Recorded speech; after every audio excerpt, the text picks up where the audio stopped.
ஒருடன் கண்ணன் என்ற மானை காய்ந்து எங்கில்லையா என்று இரணியன் கூப்பிடுத்தார். அங்கு அப்பொழுதே அவன் விய தோன்றே என் சிங்கப்பிரான் பெருமை ஆராயும் சேர்ந்தேன்.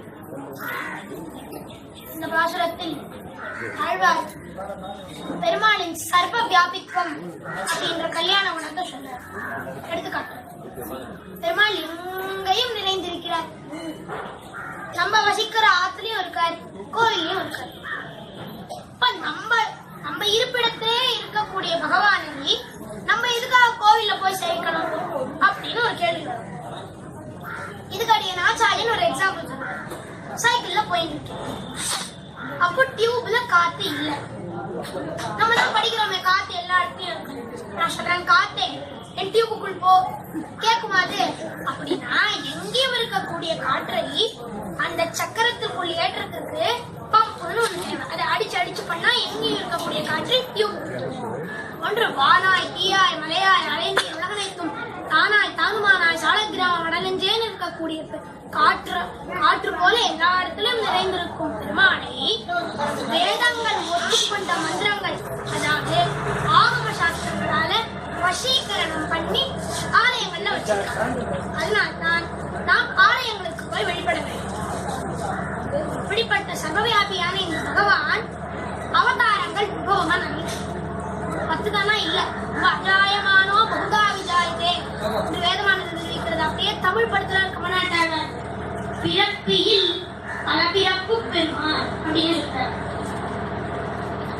ஆனா எப்படி நிறைய நாமங்கள் இருந்து சஹஸ்ரநாமம்னு பீஷ்மாச்சாரியார் நமக்கு தொகுத்து கொடுத்தாரோ, அதுபோன்று எண்ணிலடங்காத அவதாரங்களில் பூர்வாச்சாரியர்கள் நாம் ஞாபகம் வைத்துக் கொள்வதற்காக முக்கியமான ஒரு 10 பிரதானமான ஒரு 10 அவதாரங்களை எடுத்துக்கொண்டார். நீனோடு ஆமை கேழல் அரி குரலாய் முன்னுவிராமனாய் தானாய் பின்னுவிராமனாய் தாமோதரனாய் கற்கிவானாய் தன்னை இச்சாமீன விகார கச்சப மகாபோத்ரீன எதிர்ச்சாரே ரக்ஷாவாமன ரோஷராம கருணாகா குஸ்த ஹேலாஹே கிரீடாவல்லப கல்கவாகன இன்னும் 10 அவதாரங்கள். இதுல மிருகமான அவதாரங்களும் இருக்கு, மனிதனான அவதாரங்களும் இருக்கு. இப்போ ஒருத்தர் ஒரு நாள் பால் சாப்பிடுறாரு, அடுத்த நாள் பழம் சாப்பிடுறாரு, அதுக்கு அடுத்த நாள் பாலும் பழத்தையும் கலந்து சாப்பிடுறாரு. பாலையும் பழத்தையும் கலந்து புஷித்த அவர் மீண்டும் தனியே பால் தனியே பழம் என்று போவாரோ? அது போன்று மிருகமான அவதாரத்தையும் அனுபவிக்கலாம், மனிதனான அவதாரங்களையும் அனுபவிக்கலாம். அப்ப ரெண்டும் சேர்ந்து கடந்த கட்டியே ஒரு அவதாரம் தான் இந்த நிசிம்ம அவதாரம். இந்த நிசிம்ம அவதாரத்துக்கு அப்படி என்ன ஸ்பெஷாலிட்டி அப்படின்னு கேட்டா, ஒரு சின்ன குழந்தை சொன்னதுன்றதுக்காக வந்தா. அன்னைக்கு யானை கத்திட்டு கஜேந்திர மோட்சத்துல வரலையா, கருடன் தன் கஷ்டத்தை எடுக்கிட்டு ஓடி வரலையா, அவர் ஸ்பீடே போறல, பெருமாள் கருடன் ஸ்பீடே போறல, அப்படி வரலையா, 5 வயசு 6 வயசு இருக்கும் பிரகலாதன். அந்த சின்ன குழந்தை சொன்னதுனால வந்தார். ஒண்ணும் மத்தொன்னு 25 years பாகவதத்தின் பெருமை. ராமர் தசவர்ஷ சகசிராணி தசவர்ஷ சதானி சென்னு 11,000 வருஷம் இருந்தார். கண்ணன் 120 வருஷம் இருந்தார். இவாதான் என்ன ஒரு தாக்கத்தை ஏற்படுத்தியிருக்கார். நிருசிம்மனும் அவரோட பெருமானோட ஒரு அவதாரம் தான். ஒரு 1.5 முகூர்த்த காலம், அதாவது ஒரு 65 நிமிஷம் இருந்தார். வந்தார், தாக்கத்தை ஏற்படுத்தினார், போயிட்டார். நிருசிம்மனுக்கு இத்தனை பெருமை, எத்தனை கோவில்கள், எத்தனை ஸ்லோகங்கள், எத்தனை ஆலயங்கள், எத்தனை மதங்கள், எத்தனை பக்தர்கள். அப்படிப்பட்ட இந்த நிருசிம்ம அவதாரத்தை இப்பொழுது நாம் பாகவதத்துல ஒரு கட்டம். பரீட்சித்து கேள்வி கேட்கிறார் சுகபிரம்மன் கிட்ட. பெருமாள் எல்லாரையும் சமமாதானே பார்க்கற, ஜீவாத்மாந்தாலே பார்க்கற. அப்ப எதுக்காக பெருமாள் ஒருத்தனை காப்பாத்துறதுக்கு இன்னொருத்தனை சமாதானம் பண்ண வேண்டும் அப்படின்னு கேட்டார் பரீட்சித்து. அதுக்கு சுகபிரம்மன் சொன்னார், ரொம்ப நல்ல கேள்வி கேட்டேன். இதே கேள்வியை தான் நாரதரை பார்த்து யுதிஷ்டர் அஸ்வமேத யாகத்துல சிசுபால வதம் முடிஞ்ச உடனே கேட்டார். நாரதர் சொன்ன பதில் நான் உனக்கு சொல்றேன் அப்படின்னு சொன்ன. நாரதர் என்ன சொன்னாருன்னா, யுதிஷ்டா, ரிஷிகள் எல்லாருமே சம்பந்தத்தாலே அடைந்தார்கள். கம்ச சைத்திய ராஜாவான சிசுபாலன் வெறுப்பினாலே பகவான் அடைந்தார். நீயும் நானும் பக்தியால் அடைகிறோம். அந்த பக்தியாலே பெரும் பகவானை அடைந்த ஒரு பாகவதோத்தமனுடைய கதையை நான் உனக்கு சொல்றேன், அதை நீ கேளு அப்படின்னு சொல்லித்தான் நீ சொல்ற இந்த பிரகலாத சரித்திரத்தை. இதை ஒன்று நோட் பண்ண வேண்டியது என்னன்னா, பாகவதமே கதைக்குள்ள கதைக்குள்ள கதைக்குள்ள கதை அப்படிதான் போகும். இப்போ நம்ம வெளிநாட்டமா பார்த்துட்டு இருக்கிறது சுகபிரமும் பரீட்சித்தும் பேசிட்டு இருக்காது. அவன் என்ன பேசிட்டு இருக்கா, நாரதரும் யுதிஷ்டரும் பேசிட்டு இருக்கிறது. இப்ப நாரதர் கதை சொல்றேன் என்னன்னா, சனக சனாந்தனாதிகள் இருந்தா. அவர்தான் தியாகராஜ கீர்த்தனை எழுதுற பரம பாகவத மௌனி வரச ஸ்ரீ பாகர சனக சனந்தனா. இந்த கீர்த்தனை சனக சனந்தனான்னு வருதா.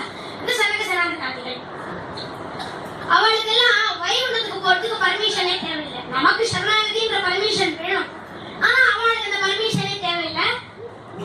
அவ ஒரு நாள் பெருமாளை சேர்க்க போயிருக்காங்க வைகுண்டத்துக்கு. இந்த துவாரபாலகா வாசல்ல காவல் காத்துருக்கா. துவாரபாலகாவை பார்த்தாலே நமக்கு ஒண்ணு தோணும், சுவாமி பெருமாள் என்ன அவளும் பெருமாள் மாதிரியே சங்கு சக்கரம் வச்சிருக்காரு, பெருமாள் ஏதாவது அச்சு வச்சு காப்பி பண்ணி கொடுத்துட்டாரா அப்படின்னு நம்ம கேட்போம். அப்படி இல்ல, என்னன்னா நம்ம அச்சிராதி மார்க்கத்துல வைகுண்டம் போறோம்னு சொன்னேன். அங்க விரஜா நதியை தொட்டு அதுல புடிச்சு விட்டோம்னா அமானவர்னு ஒருத்தர் வந்து நம்மளை தொடுவார். தொட்ட உடனே நமக்கு இந்த ஸ்தூல சரீரம் நம்ம சூக்ஷ்ம சரீரமும் போயிட்டு பெருமாள் மாதிரியே நீலகவல்ல மத்தியஸ்தா திக்குலேகே பாஸ்கரான்னு நமக்கு ஒரு திருமேனி, பெருமாள் மாதிரியே சங்கு சக்கரம், நம்ம பெருமாளுக்கு சங்கு சக்கரம், நமக்கும் சங்கு சக்கரம், பெருமாளுக்கும் கதை நமக்கும் கதை அப்படி இருக்கும். அப்போ சுவாமி பெருமாள் எல்லாத்தையும் கொடுத்துருவாரா?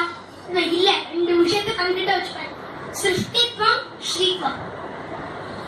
இப்ப நம்ம பாட்டு சிருஷ்டி பண்றோம்னு ஆரம்பிச்சுட்டா சிருஷ்டித்வத்தை கொடுக்கவே மாட்டேன். ஸ்ரீத்வம் மகாலட்சுமி பிராட்டி அவளுக்கு என்றே உடையவள், அது ரெண்டுத்தையும் கொடுக்க மாட்டார், பாக்கி எல்லாத்தையும் கொடுத்துருவார். இந்த கல்யாண குணத்திற்கு சாரூபியம் அப்படின்னு பேரு, தன்னை போலவே ஆக்குறது. அது போல இந்த துவாரபாலகாவுக்கு ஆனா பெருமாளுக்கு முத்திரை வித்தியாசமா இருக்கும். பெருமாள் அபயஸ்தம் வச்சிருப்பார், கரகஸ்தம் வச்சிருப்பார். துவாரபாலகா தச்சரி முத்திரை வச்சிருப்பார். என்ன உள்ள இருக்கிறவரே பரம்பொருள், அவருக்கு மட்டும் நீ தலை வணங்கு, வேற யாருக்குமே நீ தலை வணங்காதே அப்படின்னு சொல்றாப்புல இப்படி வச்சிருப்பார். இன்னொரு விஷயம் என்ன, ஆசிரியமா சாதிப்பார், ஸ்ரீனிவாசர் பார்க்க ரொம்ப கூட்டமா இருக்கணும், அதனால ஒக்கத்திரா வாங்கோ அப்படின்னு இப்படி காட்டாங்க. துவாரபாலகா அன்னைக்கு கொஞ்சம் அவளுக்கு ஆள் வந்துட்டு போலக்கு சனக சனாந்தனாதிகளை சேய் கபடி பெருமாள். ஆனா ஒண்ணு அந்த காலத்தை சபிச்சுடுவான்.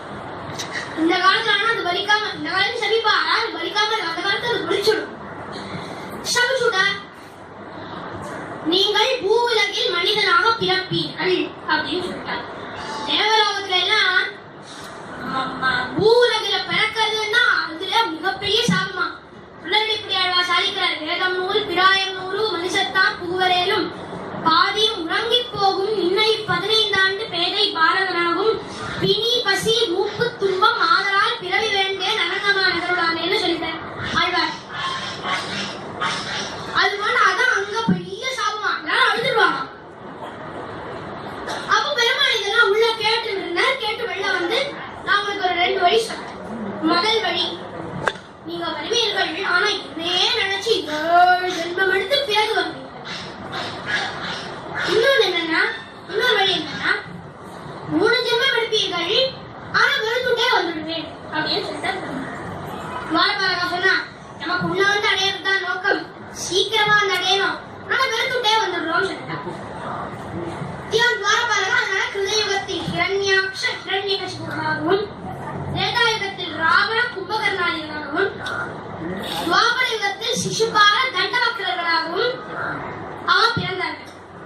அதுல இந்த ஹிரண்யாட்சன் என்ன பண்ணிட்டா பார்த்தான், பூமாதேவி ரவுண்டா இருக்காளே, அவனை கொண்டு போய் எங்க வைக்கலாம்னா பிரளய சமுத்திரம் இருக்கு, அதுல கொண்டு போய் வச்சுட்டான். இப்போ ஒரு கேள்வி, சுவாமி பூமியில தானே சமுத்திரம் இருக்கு, பூமி எப்படி கொண்டு போய் சமுத்திரத்துல வைக்க முடியும் கேள்வி வரும்.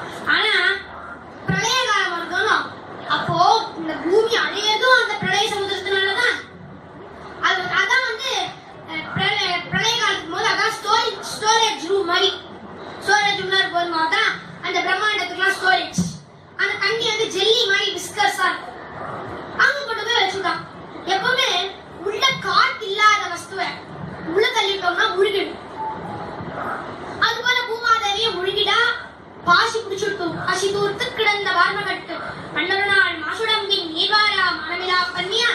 தேசுடைய தேவர் திருவரங்க செல்வனார் தேசியிருப்பவர்கள் பேர்க்கவும் பேராவே என்று வராக பெருமானாக பெருமாள் அவதாரம் எடுத்து பூமியை இடந்தெடுத்து ஹிரண்யாட்சனை கொன்னார். இந்த ஹிரண்யாட்சன் அண்ணா ஹிரண்யகசிபு அவனுக்கு ஒரே கோபம், எப்படி என் தம்பி அழிக்கலான்னு ஒரே கோபம். அப்போ அம்மா தித்தி தேவி கிட்டையும் சகோதரனின் பத்னி ரிஷபானுக்கிட்டையும் போறான். அவன் அழுது இருக்கா, என் பிள்ளை போயிட்டானே நான் அழுறா. அப்போ ஹிரண்யகசிபு சமத்து பிள்ளையமாய் சொல்றாங்க, ஆத்மா நித்தியம் சரீரம் அனித்தியம், ஹிரண்யாட்சனோட சரீரம் தான் போயிருக்கு, ஆத்மா இன்னும் இருக்கு அப்படின்னு ஹிரண்யகசிபு. அப்புறம் ரொம்ப புத்தி சமத்தா மாறிட்டான்னு நினைச்சுக்காதீங்கோ. அடுத்த க்ஷணம் என்ன சொன்னா பாருங்க, ஆத்மா நித்தியம் சரீரம் அனித்தியம், நான் ஹரியை போய் எண்ணிப்பேன் அப்படின்னு சொல்லிட்டு தபஸ் பண்ண போயிட்டான். அப்போ இவன் இந்த அசன் என்ன பண்ணிட்டு பிரம்மா கிட்ட வருவான். எப்பவுமே நம்ம எதிரியோட பலமுடையவர்கிட்டதான் நம்ம போய் உதவி கேட்போம். ஆனா இந்த அசன் என்ன பண்ணிட்டு பிரம்மா கிட்ட போய் கேட்டு, நாராயணன் அவனுக்கு தெரியாது நாராயணன் நான்முகனை படைத்தான், நான்முகனும் தான்முகனான சங்கரனை படைத்தான் அவனுக்கு தெரியாது. பிரம்மா கிட்ட வரம் கேட்க போயிட்டான். பிரம்மாவும் காட்சி அளிச்ச, என்ன வரம் வேண்டும் கேள் அப்படின்னு, சாக வரம் வேண்டும் சொல்லிட்டான். அப்ப பிரம்மா சொன்ன, அப்பா எனக்கே அந்த வரம் கிடையாது, நானே அடிக்கடி போஸ்ட் மாறி இருக்கேன். ஏன்னா நமக்கு சத்துர்யுகங்கள் வந்துட்டே இருக்கும், கிருத்த திரேதா துவாபர கலி ரிப்பீட் ஆகிட்டே இருக்கும். 1000 சத்துர்யுகங்கள் சேர்ந்தா பிரம்மாவுக்கு ஒரு பகல், 1000 சத்துர்யுகங்கள் சேர்ந்தா பிரம்மாவுக்கு இரவு. ஒவ்வொரு சத்துர்யுகத்துக்கும் ஒவ்வொரு பிரம்மா அதிகாரியா இருப்பார். அதனாலதான் சொன்னேன், எனக்கும் அந்த வரம் கிடையாது, நான் போஸ்ட் பண்ணி இருக்கேன், வேறதான் வரம் கேளுன்னு இவர்கிட்ட கேட்டேன். அதுக்கு ஹிரண்யகசிபு சொன்னா, பாட்டாட்ட ஸ்லோகமாட்ட பாட ஆரம்பிச்சான். பெண்ணாலையும் சாகக்கூடாது, ஆணாலையும் சாகக்கூடாது, அலியாலையும் சாகக்கூடாது, நரனாலையும் சாகக்கூடாது, மிருகத்தாலையும் சாகக்கூடாது, அஸ்திரங்களாலும் சாகக்கூடாது, சஸ்திரங்களாலும் சாகக்கூடாது, உயிர் உள்ளதாலும் சாகக்கூடாது, உயிர் அற்றதாலும் சாகக்கூடாது, வீட்டின் உள்ளேயும் சாகக்கூடாது, வீட்டின் வெளியேயும் சாகக்கூடாது, ஆகாயத்திலும் சாகக்கூடாது, பூமியிலும் சாகக்கூடாது, பகலிலும் சாகக்கூடாது, இரவிலும் சாகக்கூடாதுன்னு வரம் கேட்டுட்டே வரான்.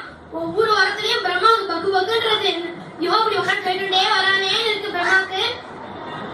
கடைசியா ஒரு வரம் கேட்டா, பிரம்மா உன் சிருஷ்டிக்கு உட்பட்ட எதாலையும் எனக்கு சாவு ஏற்படக்கூடாதுன்னு அப்பாடா பிரம்மா மூச்சு விட்டார். ஏன்னா ஹிரண்யகசிபு இங்க எதெல்லாம் கூடாது கூடாதுன்னு சொல்லிட்டு இருக்கானோ, வைகுண்டத்துல பெருமாள் கூடும் கூடும் போட்டு இருக்காரு. ஏன்னா கூடாதே வில்லும் சீர் கோவிந்தா தானே, கூடாதவரையும் கூட வைப்பவர் தானே, கூடும் கூடும் மேல நோட் பண்ணிட்டார். பிரம்மா மூச்சு விட்டு கண்டுட்டாரு. ஏன்னா அவளுக்கு என்ன நிம்மதினா, என்ன மனசா ஒருத்தர் இருக்கான், என்ன சொல்லியிருக்கான், எனக்கு திருப்திக்கு உட்பட்டது தானே, ஆனா என்ன மனசா ஒருத்தர் இருக்கான், அவன் பார்த்து பாண்ட நம்பிக்கையில அவர் பிரம்மா விட்டார். இந்த வரத்தை வாங்கிட்டு இந்த வரம் எப்படி இருக்க, அவங்க கையாளு, அதாவது ஹிரண்யகசிபுவின் மனைவி கர்ப்பமா. இந்திரன் இவன் கடத்தி போயிட்டான் தேவனுக்கு. ஏன்னா இவனுக்கு ஏற்கனவே 3 பிள்ளைகள், கிளாதன், அணுக்லாதன், சமக்லாதன் 3 பிள்ளைகள். இப்ப பிறக்க போகுது ஒரு குழந்தை, அதுவும் ஹிரண்யகசிபு சனாரத்துல போறது அப்படின்றதுக்காக இவனை கொன்னுடலாம் அப்படின்னு கிளம்பிட்டான். இந்திரன் தூக்கி போயிட்டான். அப்ப வழியில நாரதர் வந்தார். இந்த நாரதர் நாராயண நாமத்தை உள்ள முருகி மதத்தோட சொல்லாம ஆசையா சொல்லக்கூடிய ஒரு சமயம் இந்த நாரதருக்கே நாராயண நாமத்து மேல சந்தேகம் இருக்கான்.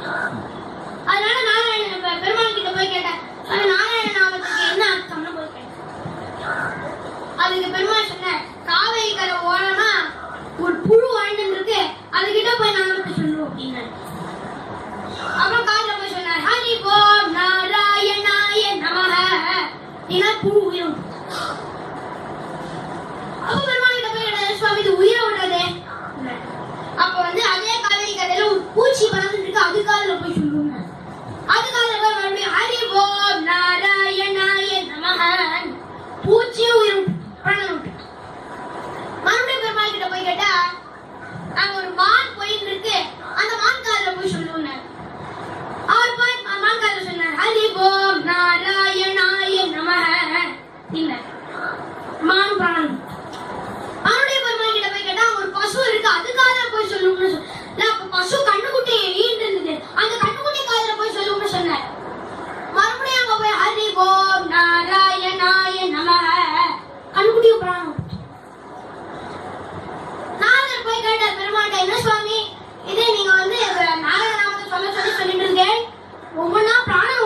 அப்படின்னா நாரதர் பெருமாள் சொன்ன சரி காசி ராஜாக்கு வந்து ஒரு மணி நேரம் கழிச்சு ஒரு குழந்தை பிறந்திருக்கு, அதுக்கு பேர் வைக்க போறேன், நீ போய் அதுக்காக சொல்லுன்னு சொன்னேன். நாரதருக்கு ஒரே பயம்.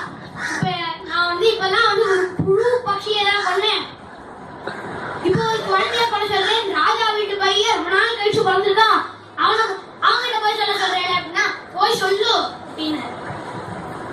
அதனால இவர் போன நாரதர் காசி ராஜா கிட்ட. காசி ராஜா அப்பதான் தன் குழந்தைக்கு பேர் வைக்க போறான், பிள்ளை குழந்தை பேர் வைக்க போறான். போய் நாரதரை வரவேற்கிறான். அவங்க வாங்க நாரதரே குழந்தைக்கு பேர் வைக்க போறேன் வாங்க அப்படின்னு. இல்ல நான் கொஞ்சம் குழந்தைய தனியா பாக்கணும்னு நல்ல கதவனா சாதிட்ட தொட்டில போய் ஆட்டின. மெதுவா பயந்துட்டே அது காதுல போய் சொன்னேன், ஹரி ஓம் நாராயணாய நமஹ அப்படின்னு. பிராணம் உள்ள 13 நாள் குழந்தை எழுந்து உட்காந்து பேசுறது. ஓ நாரதரே, இன்னும் உங்களுக்கு இந்த நாராயண நாமத்தோட அர்த்தம் தெரியலையான்னு கேட்டது. நாரதர் ஆச்சரியமா இருக்கு, என்னடா இது நாராயண நாமத்தை சொன்னா ஒண்ணு பிராணம் விடுறது, இல்லைன்னா வந்து 13 நாள் குழந்தை உட்காந்துட்டு பேசுறது அப்படின்னு.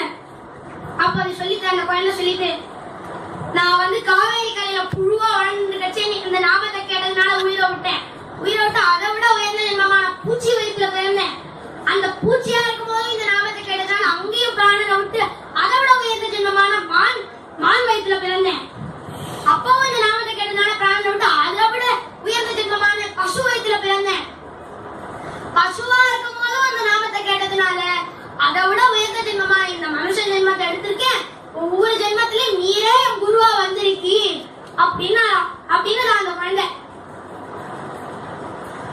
அப்படி இந்த நாரதர் வந்தார். என்ன இந்த பக்கம் அப்படின்னு நாரதர், இதை நான் ஒண்ணும் இல்லையே. அப்ப நாரதர் சொன்னார், ஒண்ணும் இல்லைனாலும் ஏதோ ஒரு விஷயம் இருக்கு, என்ன சொல்லு, தெரியல யாரு, இதா இரண்யகசிபு மனைவி கயாது. எதுக்காக போறேன்னா கொல்லத்துக்கு போறேன் நான் இந்திரன். நாரதர் சொன்னார், என்னப்பா இந்திரா நிறமாச கர்ப்பிணி, இவ கர்ப்பிணியா இருக்காளே எதுக்கு இவ்வளவு கொல்லறேன்னு அப்படின்னு நாரதர் கேட்டாரு. இந்திரன் சொன்னான், இவ வயிற்றுல பிறக்க போறது இன்னும் இரண்யகசிபு மாதிரி அசடா இருந்துட்டா என்ன பண்றது, அதனால கொல்ல போறேன் அப்படின்னு சொன்னான் இந்திரன்.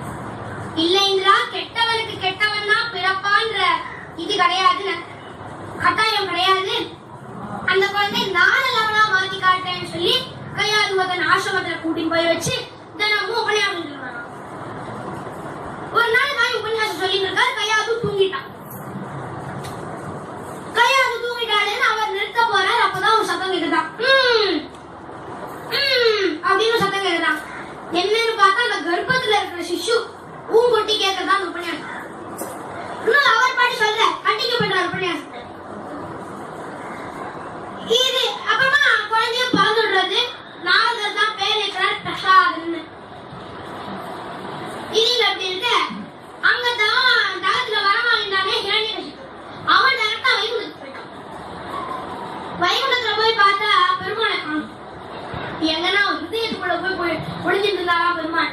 எப்பவுமே நம்ம எதிரி இடத்துலயே இருந்தாதான் எதிரி யாரும் நம்மளை கண்டுபிடிக்க முடியாது. அதனால பெருமாள் இரண்யகசிபுவை ஹிருதயத்துக்குள்ள போய் ஒளிஞ்சு விட்டார். இந்த அசன் என்ன நினைச்சிட்டு ஹரி நம்மளை கண்டு பயந்து ஓடிட்டான் அப்படின்னு நினைச்சு மறுபடியும் பூவுலகத்துக்கு வந்து எல்லாரும் ஹிம்சிக்காங்க. நாரதரையும் கொல்லத்துக்கே வந்தான் இரண்யகசிபு. அப்ப நாரதர் சொன்னார், எப்பவுமே நாராயண நாமத்தை ஜபிச்சுட்டு இருக்கும் நாரதர் சொன்னார், கயாது என்னை காப்பாத்துன்னா. அப்ப நாரதர் இரண்யகசிபு நினைச்சிருந்தாங்க, என்ன இது நம்ம மனைவி பேர் கேட்கறது அப்படின்னு பார்த்தா அப்பதான் கையாது வெளில வந்து சொல்றார், இல்ல உங்க தம்பி தேவேந்திரன் வந்து கடத்திட்டு போக வந்தான், கடத்தின என்ன கொல்ல சொல்லிவிட்டான், இப்ப இவர்தான் என்ன வந்து காப்பாத்தினான்னு சொன்னானா கையாது. இரண்யகசிபு சரி என் மனைவியை நீ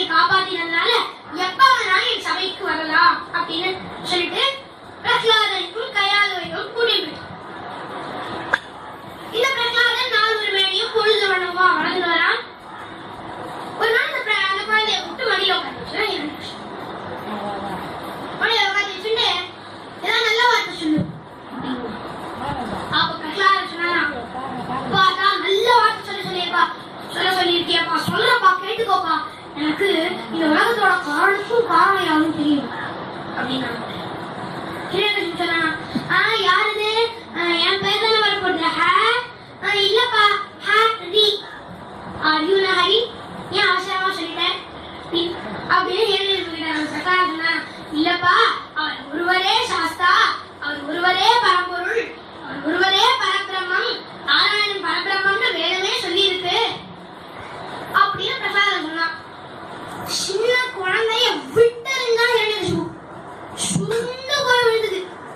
இந்த சின்ன குழந்தை பெருமாள் கண்ணீர் விட்டு அழுதாராம் பிரசாதனுக்காக. பெருமாள் அழகே ரெண்டு விஷயத்துக்காக தான்.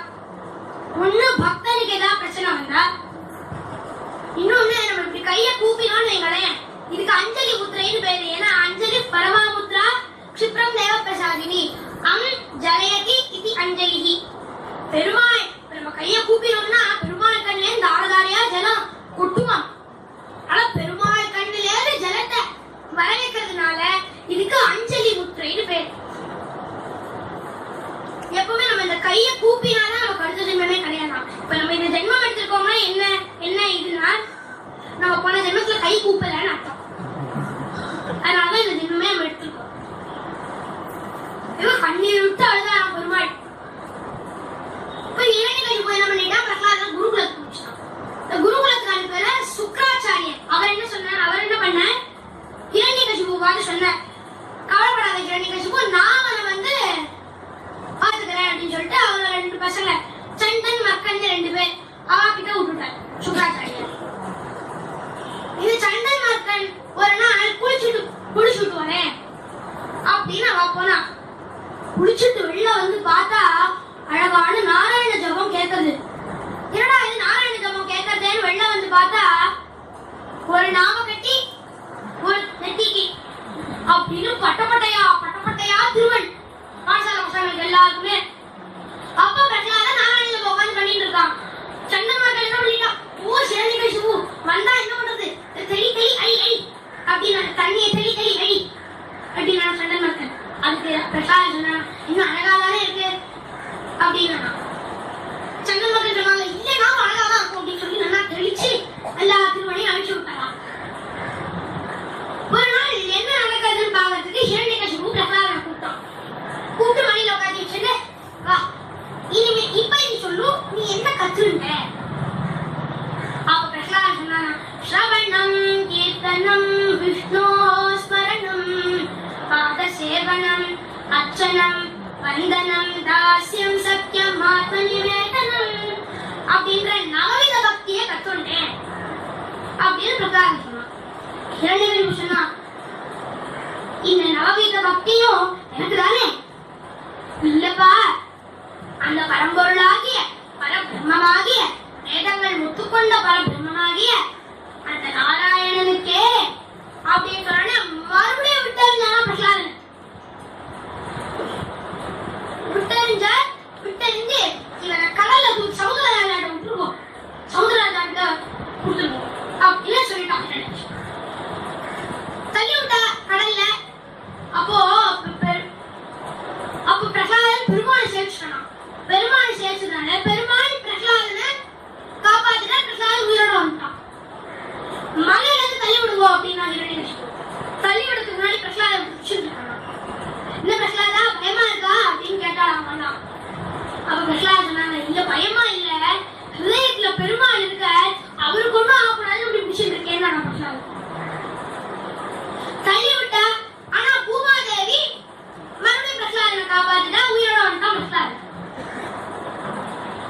அப்புறமா மதம் பிடிச்ச யானைய கூப்பிட்டு மிதிக்க சொன்னா பிரகலாதன். அது மிதிக்க வருது யானை. பிரகலாதன் சொன்னா, யானையே உன்னைய எங்க பெருமாள் காப்பாத்தினாரான்னு தெரியாது, ஆனா உங்க தாத்தாவுக்கு எல்லாம் தாத்தாவான கஜேந்திரன் ஒரு யானை, அந்த யானை என் பெருமாள் ஆதி மூலமே கத்தியோடலே வந்து காப்பாத்தின. அந்த பெருமாளுடைய குழந்தையாகி என்னை கூடவா நீ கொல்ல போகிறாய் அப்படின்னு சொன்னார் பிரகலாதன். அப்ப மிதிக்க வந்த யானை கால் பிரதட்சணம். அப்புறமா அக்னியை தூக்கி போட்டு பார்த்தா மறுபடியும் போய் சொல்லிட்டான் பிரகலாதன்.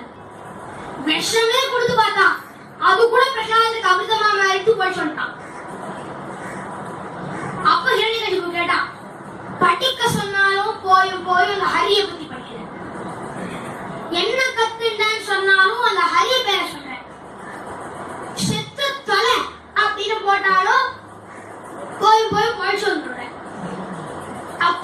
ஏதோ ஒண்ணு காப்பாத்துறது. அப்ப பிரகலாதன் சொன்னானா, அப்பா இவ்வளோ நாளா சொல்லிட்டு இருக்கேனேப்பா, அந்த ஹரிதாப்பா என்ன காப்பாத்துறான் அப்படின்னு பிரகலாதன் சொன்னானா. என்ன ஹரியா? ஆமாப்பா, அவன் தான் என்னை காப்பாற்றி கொண்டிருக்கிறான் அப்படின்னு பிரகலாதன் சொன்னான். அப்ப அந்த ஹரி எங்க இருக்கான் சொல்லு அப்படின்னா அப்ப பிரகலாதன் சொன்னா, சாணிலுமுடன் கோ அணுவை சடகூரிட்ட கோடிலுமுடன் மாமேறு குன்றிலுமுடன் நீ சொல்லும் சொல்லிலுமுடன் ஒன்னிலுமுடன் எண்ணிலுமுடன் அப்படின்னு பிரகலாதன் சொன்னா. இந்த ஜானிலையும் இருக்கா, கோடிலையும் இருக்கா, மகா மேரு குன்றுல இருக்கா, நீ சொல்றதுல இருக்கா. ஹரி எங்க இருக்கான்னு கேட்டியா, அந்த ஹேல இருக்கா, ரீல இருக்கா, எங்க இருக்காது இருக்கான்னு இருக்கா, எல்லாத்தையும் இருக்கா, தூணலையும் இருக்கா, தூக்குலையும் இருக்கா அப்படின்னா. அப்ப ஹிரண்யகசிபு சொன்னானா, இந்த தூணெல்லாம் பார்த்து சொல்லாத, இதோ இந்த திக்விஜய தூண் இருக்கே அத பார்த்து நீ சொல்லு, அங்க இருக்கானா ஹரி. ஏன் அந்த திக்விஜய தூண்னு கேட்டானா, அதத்தான் அவன் மேற்பார்வையோட பார்த்து பார்த்து கட்டினான். அப்ப என்ன, அது கட்டுறச்ச யாருமே உள்ள போகல, நான் ஹரி இதுல இல்லைன்னு அவன் நினைச்சுட்டான். இந்த தூண்ல இருக்கானா பிரகலாதன் சொன்னான். அப்பா இவ்வளோ நாளா இப்பதான்ப்பா சொன்னேன், ஹரி இங்கேயும் இருக்கான்ப்பா. இது இங்க அப்படி இருக்க வைகுண்டத்துல பெருமாளுக்கு பிரகலாதனை காப்பாற்றணும் ஒரு புறம், மற்றொரு புறம் பிரம்மாவோட வரும். உள்ள சாப்பிடாது, உள்ள சாப்பிடாது, மேல சாப்பிடாது, கீழே சாப்பிடாது, ரங்கல சாப்பிடாது, இரவல சாப்பிடாது, அசங்கல சாப்பிடாது, சத்திரங்கள சாப்பிடாது அப்படின்ற வரும். அப்ப பெருமாள் என்ன பண்ணிட்டார், எங்க அதனால அந்த தூண்ல வியாபிச்சிட்டார். வியாபிச்சு உள்ள நகத்தை தீட்டிட்டு இருக்க, நகை வியாபாரம் பண்ணிட்டு இருக்க. அது அந்த நகத்துக்கு ஒரு ஸ்பெஷாலிட்டி என்னன்னா, உள்ள சக்கரத்தாழா இல்ல. ஏன் சங்கு சக்கரங்கள் எடுத்து வரலன்னா, ஹிரண்யகசிபு தான் வரம் கேட்டிருக்காரு, அஸ்திரங்களாலும் சாப்பிடாது, சத்திரங்களாலும் சாப்பிடாதுன்னு. அதனால நகத்தை வச்சு தீட்டிட்டு இருந்தாரா பெருமாள். ஹிரண்யகசிபு இப்படி கதையை தூக்கி போட்டு பிடிச்சான், அந்த தூணை ஒரு தட்டு விட்டான். தூண் பிளந்ததாம். தேவர்கள் அனைவரும் பார்த்து கொண்டு இருந்தார்களாம். பெருமாள் தான் கழுத்திற்கு கீழே நலமான ஒரு திருவுருவமாம், கழுத்திற்கு மேலே சிங்கமான ஒரு திருமுகமாம், அழகான காதுகள் மேலோங்கி நிற்கிறதாம். அவன் நாசிகா துவாரங்கள் அப்படியே குகையின் வாயில் மாறி நின்னியதான். பகவானின் முகத்தில் இருக்கும் கேசங்கள் எல்லாம் ஒவ்வொன்றும் நெருப்பு பொறித்தெரிப்பது போல் தெரித்ததான். பகவானின் நாக்கில் தான் ஒரு போரில் சுழற்றக்கூடிய வாள் போல் சுழன்றதான். இந்த பகவானின் அற்புதமான ஸ்வரூபத்தை வர்ணிக்கிறார். அப்பேற்பட்ட வர்ணனை பூகண்டம் வாரணாண்டம் பரவர விலட்டம் டப்பட்டம் போருடம் டம் டிம் டிம் டிம் டிம் டிடிம்பம் தஹமபிதாமை சம்பச்சம்பை சிச்சம்பை ஸ்துலியா ஸ்துலியா ஸ்துலியா தும தும துமகைஹி குங்குமாங்கை குமாங்கை ஏதத்தே பூர்ணயுக்தம் மஹரகரகர பாதுமாம் நாரசிம்ஹா பூகத் பூகத் புஜங்கம் பிரளயமமலய பிரஜ்வல ஜ்வாலமாலம் கச்சச்சம் கச்சதுச்சம் கிக்கச்ச கச்ச கண்டம் அத்யுக்ரகண்டம் சடாபடல பீஷணே சரபச அட்டஹாசோர்பட்டே ஸ்புரத்கதி பரிஸ்புட பிகுணிகே பிவத்ரே கிருதே கிருபாகபட கேசகிம் தஞ்ச திம்ப தக்கஸ்தனா சரோஜ சதிஷா திஷா பிதி வெஜ்ஜதே வெஜ்ஜதே என்று பெருமாள் தோன்றினாரா. தோன்றி ஹிரண்யகசிபுவை மடியில் வைத்துக் கொண்டு ஆகாயத்திலும் இல்லாமல் பூமியும் இல்லாமல் மடியில், வீட்டில் உள்ளேயும் இல்லாமல் வெளியேயும் இல்லாமல் வாசற்படியில் மேல்படியில் அவரை வைத்து நகத்தினால் கிழித்தாராம். அது இந்த நகத்திற்கு ஒரு இன்னொரு ஸ்பெஷாலிட்டி என்னன்னா, அது உயிர் உள்ளது என வளர்வதினால், உயிர் அற்றது என வெட்டம் போல் நாம் அழாததினால் அதை வைத்து கிழித்து தேடினாராம்.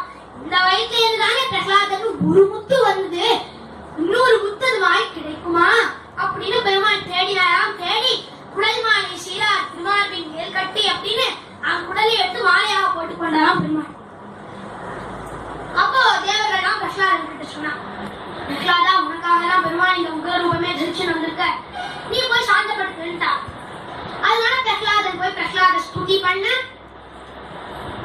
பெருமாளும் சாந்தமாகி ஆழத்தறி வாத்சல்ய பாவத்தோட தன் மடியில உட்காந்து சொன்னாரா, உன் அப்பா ஒரு நாள் கூட உன் மடியில உன்னை மடியில தூக்கி வச்சு கொஞ்சினது இல்லையே, நான் கொஞ்ச நேரம் ஆடி தழுவி கொண்டு கொஞ்சினானா பிரகலாதன்.